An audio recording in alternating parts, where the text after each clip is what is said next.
पटना में कारोबारी की गोली मारकर हत्या कर दी गई। बड़ी खबर सामने आ रही। उद्योगपति गोपाल खेमका के सिर में गोली मारी है अपराधियों ने। बाइक सवार बदमाश ने खेमका की हत्या कर दी।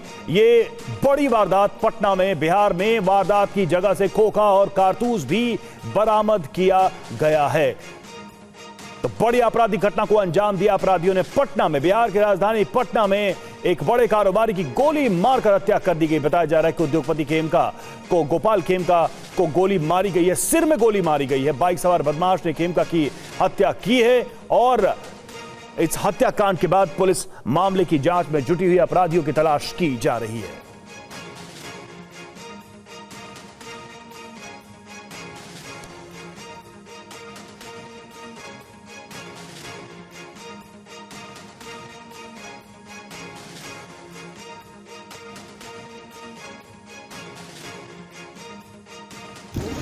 हमारे बड़े भाई को उनके घर के बाहर रात 11:30 बजे गोली मार दी गई है क्रिमिनलों के द्वारा।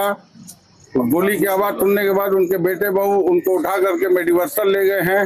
उसके बाद तमाम रिश्तेदार वहां पहुंचने के बाद पुलिस को खबर की गई है और हम लोगों ने ही थाने को इन्फॉर्म किया तो कंकड़बाग या जो भी उसके सराउंडिंग का थाना है वो आया है, उसने भी फ्लैश किया है। उसके बाद गांधी मैदान थाना 1:33 में मेडिवर्सल में पहुंचा है। कोई सीनियर नहीं पहुंचे हैं, न सिटी एसपी न एसपी, कुछ नहीं। 2:30 बजे सिटी एसपी आई हैं यहाँ पे हमारे घर के बाहर। कोई इनके पास में कोई कुछ नहीं है। हमने ही बताया मैडम देखिए वहाँ गोली लगी है, वहाँ गोली का खोखा पड़ा है, तो इन लोगों ने रोड पे से उठा के ईंटा और बांस से उसको घेरा है।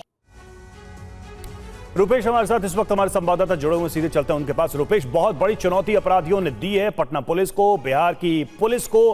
पुलिस क्या कह रही है और जो परिवार वाले और पप्पू यादव जो बात कह रहे हैं उसमें कितनी सच्चाई है कि आसपास ही सारे बड़े अधिकारी और पुलिस के अधिकारी और थाना मौजूद है और 100-200 मीटर के दायरे में अपराधियों के इतने हौसले बुलंद है कि वो इतने बड़े कारोबारी की हत्या करके फरार हो जाते हैं और पुलिस मूक दर्शक बनी रहती है।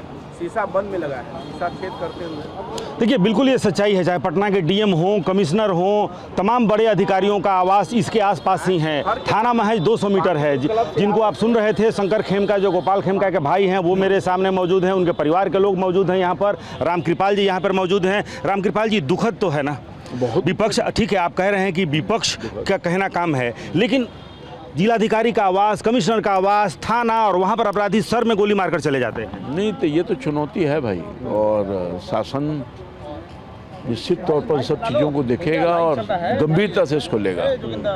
मैं समझता हूँ कि यूं ही उसको छोड़ा नहीं जाएगा, बख्शा नहीं जाएगा।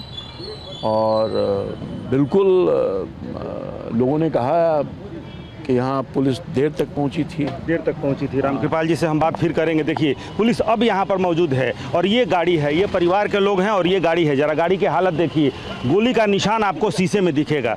टच नहीं करेंगे, एफएसएल की टीम आ गई है, ध्यान रखेंगे इसको टच नहीं करना है। लेकिन आप देखिए गाड़ी के अंदर जो ब्लड है वो अभी भी आपको दिखेगा। तौलिया गिरा हुआ है, चश्मा गिरा हुआ है और शीशे में बुलेट का निशान है। अगर यहाँ पर हम थोड़ा सा आपको दिखला पाए, यहाँ पर देखिए वो जो शीशा जो नीचे गिरा हुआ है उसमें बुलेट का निशान है।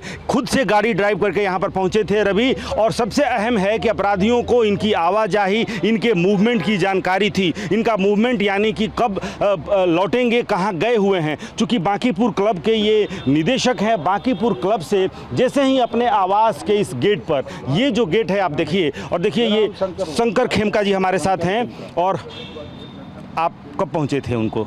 हम डायरेक्ट, हमें जब खबर मिली तो हम मेडिवर्सल ही पहुंचे थे। तब तक वो उनको डॉक्टरों ने मृत घोषित कर दिया था। क्या कोई ऐसी अदावत है कि 2018 में बेटे की हत्या हुई, फिर अब आज? सर अगर मान लीजिए हमारी अदावत है भी, सपोज कीजिए कि है, अगर हमारी हत्या कर दी जाती है तो ये काम पुलिस का है ना छानबीन करने का। कौन किसने मारा, क्या मारा, आपने इतने पूरे शहर को सीसीटीवी से कवर कर रखा है।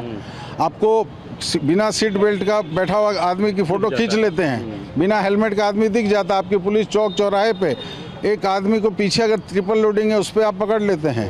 और बाकी कुछ नहीं आपको करना है, पुलिस का और कोई काम नहीं। यही एक काम बाकी रह गया है बिहार सरकार की पुलिस का, कि जो आदमी जा रहा है, अगर मान लीजिए कोई एम्बुलेंस पे बाहर की गाड़ी दूसरे डिस्ट्रिक्ट की अगर पीएम से जा रही है, उसको भी रोक लिया जाता है, कागज़ दिखाओ, अरे साला मरीज मर रहा है, उसको पहले जाने दो ना। देखिए बिल्कुल, और ये जो नाराज़गी है ये समझा जा सकता है। और यहीं पर देखिए ये जो है, और पुलिस का ज़रा तरीका देखिए, ये बांस से और ये जो पेवमेंट का ये जो ईंटें हैं पेवमेंट की, उसे निकाल करके और ऐसे यहाँ पर इसको कॉर्डन ऑफ किया गया था। ये ज़रा तरीका देखिए। पुलिस, घर वाले भी आरोप लगा रहे हैं कि पुलिस लगभग 1.5 घंटे बाद से पहुँची थी। अभी देखिए दरवाज़ा किसने खोला था, अभी देखिए इन्होंने सबसे पहले, वो उनकी गाड़ी यहाँ खड़ी थी और सबसे पहले दरवाज़ा इन्होंने खोला था। यहीं पर रवि वो आकर के हॉर्न बजाए थे। किसने गेट खोला था सबसे पहले?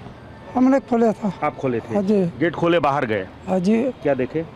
देखे वो खून से लथपथ है। अच्छा, लेकिन सांसें चल रही थी आपने बताया? हाँ जी। कुछ बोलने की स्थिति थी? नहीं कुछ नहीं पता। तो क्या उस समय आसपास अपराधियों को भागते हुए या इस तरह से कुछ आपने देखा? नहीं। अच्छा, तो आप सबसे पहले देखे, फिर क्या आप किसी को बुलाए या फिर उनको? नहीं, ये गाड़ी वाले आए तो वो लड़का को फ़ोन किए, उनका लड़का को फ़ोन किए तो वो सब उसी गाड़ी में बैठा के सब ले गए हॉस्पिटल। तो देखिए ये जो गार्ड हैं, ये गार्ड यहाँ पर मौजूद रहते हैं, पूरी रात भी यहाँ पर रहते हैं। और यहाँ पर पहुँचने के बाद से, चूँकि खुद से ड्राइव कर रहे थे और जब उन्होंने हॉर्न बजाया था उसके बाद से ये बाहर आए थे। क्या नाम है आपका? राम पारस जी बाहर निकले थे और बाहर निकल करके देखे कि गोपाल खेमका खून से लथपथ अपनी गाड़ी में ड्राइविंग सीट पर बैठे हुए हैं, शीशा टूटा हुआ है। हालांकि पुलिस के अधिकारी क्या कह रहे हैं, क्योंकि ये आरोप पुलिस के ऊपर लग रहा है कि पुलिस के अधिकारी जो हैं वही खुद देर से पहुंचे। घर के लोगों ने उनको सूचना दी, उनको कुछ जानकारी नहीं थी कि उनके थाने के कुछ मीटर के दायरे पर इतनी बड़ी आपराधिक वारदात, इतना बड़ा आपराधिक वारदात हो जाता है, इतनी बड़ी घटना हो जाती है और अपराधी फरार हो जाते हैं। पुलिस ने अब तक क्या कहा है, उनको क्या लग रहा है कि इस मामले में कौन शामिल हो सकते हैं, जांच वो कैसे कर रहे हैं, किस तरीके से इन्वेस्टिगेट कर रहे हैं इस पूरे मामले को?